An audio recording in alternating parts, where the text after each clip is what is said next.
Assalamualaikum warahmatullahi wabarakatuh. Kami dari kelompok Sisken akan menjelaskan sedikit tentang PPT yang telah kami buat, yaitu dengan judul Analisis Sistem Kendali Suhu Ruangan Berbasis Arduino, Triac, dan LM35. Di sini ada table of content. Yang pertama itu ada deskripsi sistem, lalu ada pemodelan sistem, yang ketiga spesifikasi performansi sistem, yang keempat ada analisis root locus, body plot, dan NY-quiz, yang kelima ada perancangan kendali, lalu yang terakhir keenam itu ada kesimpulan. Di sini anggotanya itu dengan saya sendiri Ananda Fahri, lalu ada teman saya Muhammad Irfandi. Yang pertama akan dijelaskan oleh teman saya. Ya, untuk nomor 1, deskripsi sistem. Setiap hari manusia memerlukan udara segar untuk hidup. Namun semakin hari udara yang semakin dihirup semakin berkurang akibat pemanasan global. Kondisi suhu udara yang tidak stabil ataupun berubah-ubah menjadikan kurang nyaman berada di mana-mana. Kenyamanan dalam ruangan yang ber-AC memang sangat diinginkan oleh orang yang hidup pada zaman sekarang. Akan tetapi, pernahkah kita berpikir bahwa suhu dingin pun ternyata tidak cukup untuk kebutuhan di dalam tubuh manusia? Karena perlu adanya keseimbangan antara suhu dingin dan suhu panas atau suhu yang berkisaran antara 24 Celcius sampai 28 Celcius, yaitu suhu normal yang dibutuhkan dalam tubuh kita agar tubuh kita selalu merasa nyaman. Untuk pemodelan sistem ditunjukkan untuk gambar diagram bloknya seperti di presentasi ini. Spesifikasi performansi sistem. Yang pertama, embedded system sebagai microcontroller atau Arduino.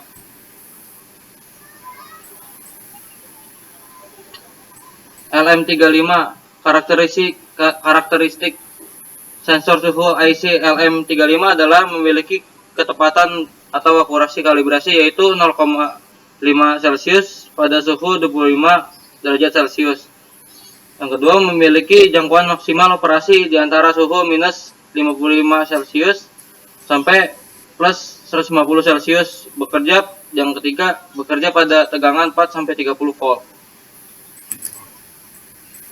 Triac beroperasi sebagai 2 SCR dalam satu bungkus dan dipasang paralel berkebalikan.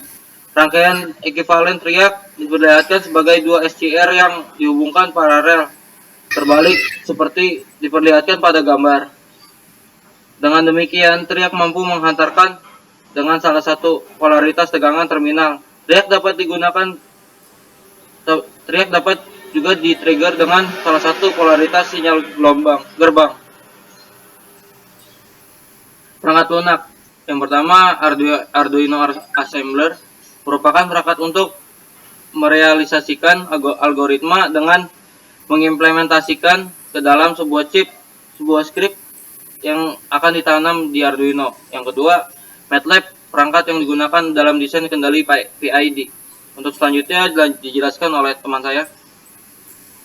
Ya baik, di sini ada yang keempat, analisis root locus, body plot, dan NY-quiz. Yang pertama itu ada root locus. Diketahui bahwa respon sistem tanpa controller tidak dapat mencapai set point unit step 1. Dengan digunakannya parameter PID dengan metode root locus, hasil tuning diharapkan akan mendapatkan respon yang lebih cepat daripada respon tanpa menggunakan PID. Seperti gambar di samping itu. Lalu kedua ada NY-quiz, yaitu yang gambar pertama itu sebelah yang di atas itu adalah sintak untuk mengeluarkan diagram NY-quiz. Lalu di sini ada diagramnya.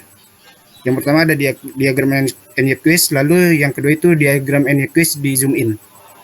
Dari gambar tersebut dapat diketahui bahwa diagram NY-quiz tersebut masuk ke salah satu kriteria kestabilan NY-quiz yang pertama, yaitu tidak ada penggilingan di titik -1 plus J0.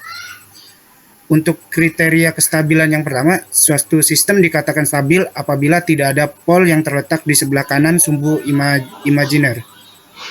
Letak pole dan zero ini dapat dicari menggunakan MATLAB seperti pada slide selanjutnya. Nah, di slide selanjutnya ini ada pole dan zero. Gambar pertama itu sintak untuk menampilkan pole dan zero. Setelah itu akan muncul suatu diagram pole N0 seperti yang di bawah ini.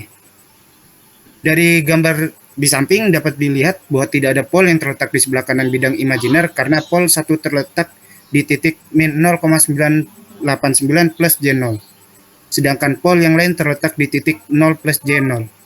Jadi sesuai dengan kriteria Nyquist stability, yaitu apabila persamaan closed loop tidak mempunyai pole di sebelah kanan sumbu imajiner dan tidak ada penggilingan terhadap titik min 1 plus J0, maka sistem dikatakan stabil.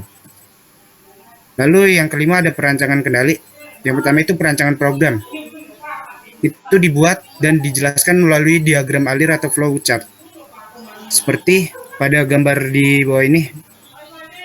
Lalu selanjutnya ada perancangan sistem kendali. Perancangan perangkat lunak bagian sistem kendali dapat dijelaskan melalui diagram blok di bawah ini. Lalu ada perancangan elektronika. Ini merupakan perancangan yang diimplementasikan ke dalam rangkaian elektronika yang digunakan dalam pengembangan dan pembuatan alat.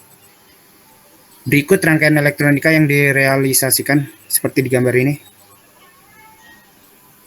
Lalu yang terakhir itu ada kesimpulan. Kesimpulan yang kami dapat itu ada 3. Yang pertama itu pada pengambilan data suhu menggunakan waktu selama 10 menit tiap peraturan dimming dari lampu. Waktu 10 menit tersebut menghasilkan respon di termometer dan LM35 steady state. Maka akan didapat hasil pengaturan dimming 25 suhu yang terbaca di LM35 sebesar 45 derajat Celcius. Suhu yang terbaca di termometer sebesar 47. Yang kedua itu ada berdasarkan hasil desain dalam penentuan nilai KP, TI, dan TD untuk PID backward difference, di mana respon sudah memiliki setting time yang baik, overshoot yang kecil, serta respon menunjukkan keadaan steady state. Lalu yang ketiga itu ada pemberian gangguan di plan kita respon sudah stabil dengan cara ruangan didinginkan dengan kipas, maka terlihat bahwa respon saat diberikan gangguan menurun, kemudian setelah tidak ada gangguan tersebut, respon dengan cepat kembali stabil. Uji yang dilalarkan yaitu uji stabilitas absolut, root locus analysis, body plot, dan Nyquist plot. Mungkin itu saja yang bisa kami jelaskan dari PPT kami.